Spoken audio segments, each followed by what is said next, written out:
ਜ਼ਰੂਰ ਵਿਚਾਰ ਕਰਾਂਗੇ ਤੇ ਜੇਕਰ ਸਾਡੇ ਕਿਸੇ ਨਾਗਰਿਕ ਨੇ ਕੁਝ ਚੰਗਾ ਜਾਂ ਮਾੜਾ ਕੀਤਾ ਤਾਂ ਵਿਚਾਰ ਕਰਾਂਗੇ। ਸਾਡੀ ਵਚਨਬੱਧਤਾ ਕਾਨੂੰਨ ਦੇ ਰਾਜ ਦੇ ਲਈ ਹੈ। ਪ੍ਰਧਾਨ ਮੰਤਰੀ ਨੇ ਕਿਹਾ ਕੱਟੜਪੰਥੀ ਤੱਤ ਪ੍ਰਗਟਾਵੇ ਦੀ ਆਜ਼ਾਦੀ ਦੇ ਨਾਂ ਤੇ ਹਿੰਸਾ ਨੂੰ ਭੜਕਾਉਣ ਦੇ ਵਿੱਚ ਲੱਗੇ ਹੋਏ ਨੇ। ਪ੍ਰਧਾਨ ਮੰਤਰੀ ਦਾ ਵੱਡਾ ਬਿਆਨ ਕੈਨੇਡਾ ਅਤੇ ਅਮਰੀਕਾ ਦੇ ਇਲਜ਼ਾਮਾਂ ਦੇ ਵਿਚਾਲੇ ਪ੍ਰਧਾਨ ਮੰਤਰੀ ਦਾ ਬਿਆਨ ਫਾਈਨੈਂਸ਼ੀਅਲ ਟਾਈਮਸ ਨੂੰ ਇੰਟਰਵਿਊ ਦਿੱਤਾ ਹੈ ਪ੍ਰਧਾਨ ਮੰਤਰੀ ਨੇ और उसके उन्होंने कहा कि जेकर सबूत मिले तो असीं जरूर विचार करांगे। जे साडे किसी नागरिक ने कुछ चंगा जां माड़ा कीता तो विचारा करांगे और साडी वचनबद्धता कानून दे राज दे लई है। कट्टड़पंथी तत्त प्रगटावे दी आजादी दे नां ते हिंसा नूं भड़काउण दे विच लगे हुए ने। प्रधानमंत्री ने यह भी कहा इस इंटरव्यू दे विच वड्डा बयान है प्रधानमंत्री दा। बीते दिन जिस तरीके सियासत गरमाई रही है इस पूरे मसले नूं लैके और जिस तरीके कौमांतरी पद्धर ते किते ना किते जाप रहा सी कि भारत नूं टारगेट किया जा रहा है कुछ मुल्कां दे वल्लों उत्थे दीयां सरकारां दे वल्लों रोस विचाले प्रधानमंत्री दा अपने आप विच अहम बयान एक वड्डा बयान फाइनैंशियल टाइम्स अखबार नूं दित्ते गए इंटरव्यू दे विच प्रधानमंत्री ने कहा है कि जेकर साडे किसी नागरिक ने कुछ चंगा जां माड़ा कीता है तो असीं जरूर विचार करांगे। साडी वचनबद्धता कानून दे राज दे लई है।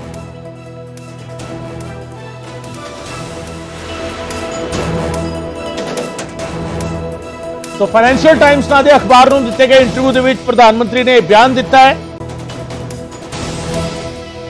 प्रधानमंत्री का बयान काफी अहम है, खास करके उदों जदों कैनेडा के प्रधानमंत्री जस्टिन ट्रूडो पार्लीमेंट के बयान देंगे ने और भारत के सीधे सीधे तौर पर इल्जाम लाते हैं, भारतीय एजेंसियों का जिक्र करते हैं। दहशतगर्द निज्जर के कतलकांड के मामले के दावा करते हैं कि भारतीय एजेंसियों की शमूलियत है। उस तो बाद अमरीका तो एक जानकारी सामने आती है कि गुरपतवंत पन्नू को मारन की साजिश घड़ी गई और इस साजिश के विच एक भारतीय मुलाजम शामिल सी जिसनों गिरफ्तार किया गया। हालांकि भारत सरकार ने दोवां मामलों से अपना रुख स्पष्ट किया। विदेश मंत्री S Jaishankar doctor S Jaishankar बीते दिन बयान दे चुके हैं। दोवें मसले क्योंकि वख-वख सीगे और उससे भारत ने अपने तरीके जिस तरीके सबूत मिले तो कार्रवाई की है। हुण प्रधानमंत्री का वड्डा बयान उन्होंने दोवां मसलियां ते जिस तरीके की तस्वीरां सामने आईयां सी पिछले दिनी और जिस तरीके की इल्जाम तराशियां हुई थी। शैलेंद्र वांगू मेरे सहयोगी मेरे नाल इस वे फोन लाइन से मौजूद ने। शैलेंद्र का रुख करते हैं। शैलेंद्र, बड़ा बयान है प्रधानमंत्री का और खास करके तब जब कनाडा और अमेरिका की सरकार दो अलग अलग मामलों में भारत सरकार की तरफ कहीं ना कहीं एक सवालिया निशान छोड़ रही थी या सवालिया निशान खड़ा कर रही थी। उस स्थिति में प्रधानमंत्री का अपने आप में बड़ा बयान।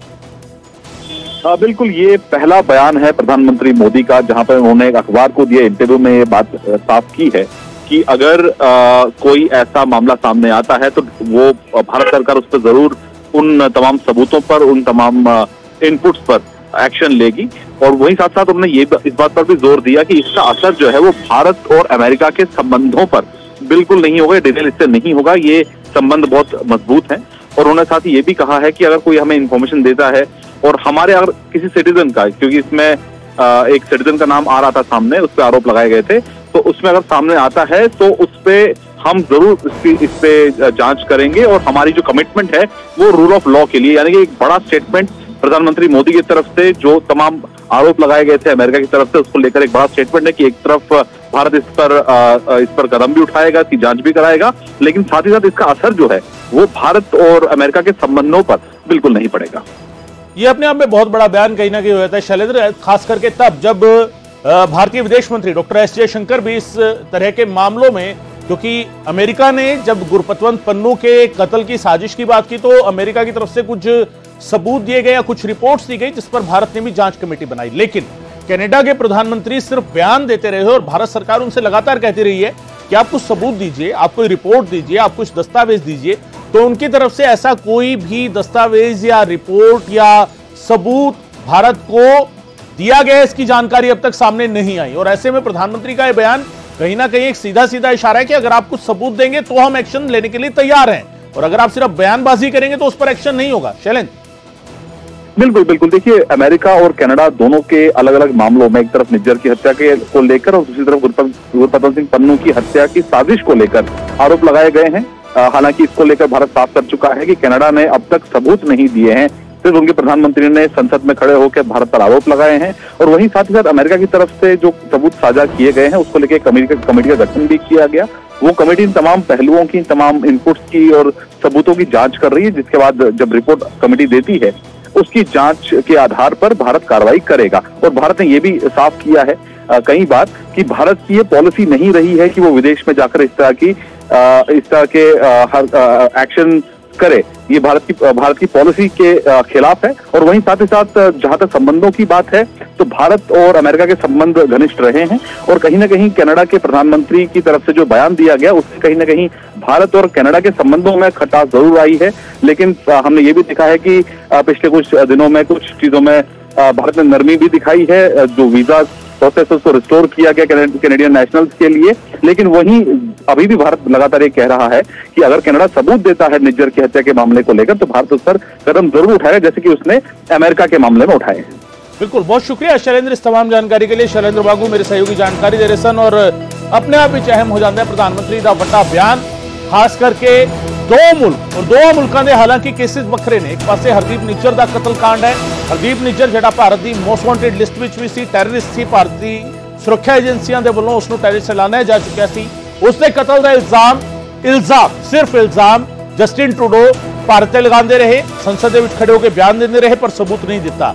ते अमरीका ने एक जी सोच जी है, एक शिकायत जी है वो की कि गुरपतवंत पन्नू के कतल की साजिश करी गई है और कितना कितने उन्होंने खदशा है कि भारतीय मुलाजम की शमूलियत उन्होंने गिरफ्तारी की और उन्होंने सबूत साझे किए।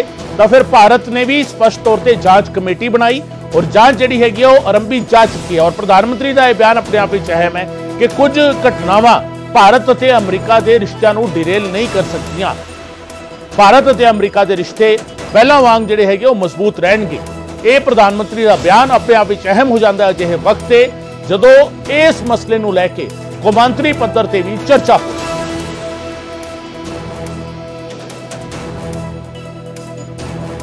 सो कट्टरपंथी प्रगटावे की आजादी के नाम से हिंसा भड़का रहे हैं। प्रधानमंत्री ने भी कहा विदेशों के स्थित कट्टरपंथी समूहों दी गतिविधियां जिहड़ियां ने वो चिंतित करने वालियां ने। कुछ घटनावां का असर अमरीका भारत के रिश्तों से नहीं पएगा। प्रधानमंत्री ने दो तीन चीज़ां जिहड़ी अहम हो जांदियां ने इस बयान दे विच कईयां ने। एक तो कट्टरपंथी जथेबंदियां जिहड़ियां ने जिन्होंने कैनेडियन प्राइम मिनिस्टर अक्सर कहते हैं कि फ्रीडम ऑफ एक्सप्रैशन पर इजहार की आजादी के नाम से जिहड़ी भड़काऊ कार्रवाइयां कट्टरपंथी जथेबंदियां कर रही ने उन्होंने भी प्रधानमंत्री ने किते ना किते एक पॉइंट आउट किया और कहा कि कुछ अजिहियां जथेबंदियां जिहड़ियां ने कट्टरपंथी जथेबंदियां या कट्टरपंथी जिहड़े ने प्रगटावे की आजादी के नाम से हिंसा नूं भड़का रहे ने।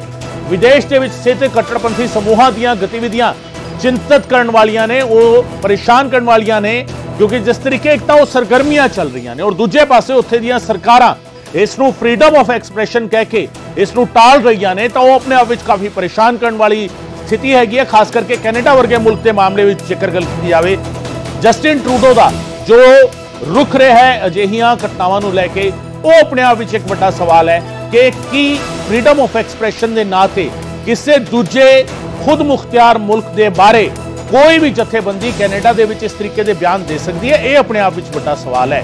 और की अजिही जथेबंदियां के बयानों नूं वो रोकणगे नहीं, सवाल इस गल नूं लैके भी है।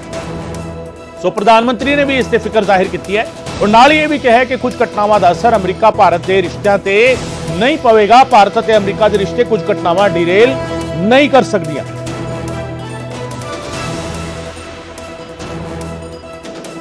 सो अपने आप में अहम है प्रधानमंत्री का वड्डा बयान है और पहली बार प्रधानमंत्री ने इस ते बयान दिता इस पूरे घटनाक्रम तो बाद। भारत अमरीका ते कैनेडा के रिश्तों लेके स्पष्ट होंदियां ने कुछ चीज़ां। इस वेले जो स्थिति खास करके भारत और अमरीका के रिश्तों के विचाले है और भारत और कैनेडा के रिश्तों के विचाले है, इस बयान तो बहुत कुछ स्पष्ट होता है।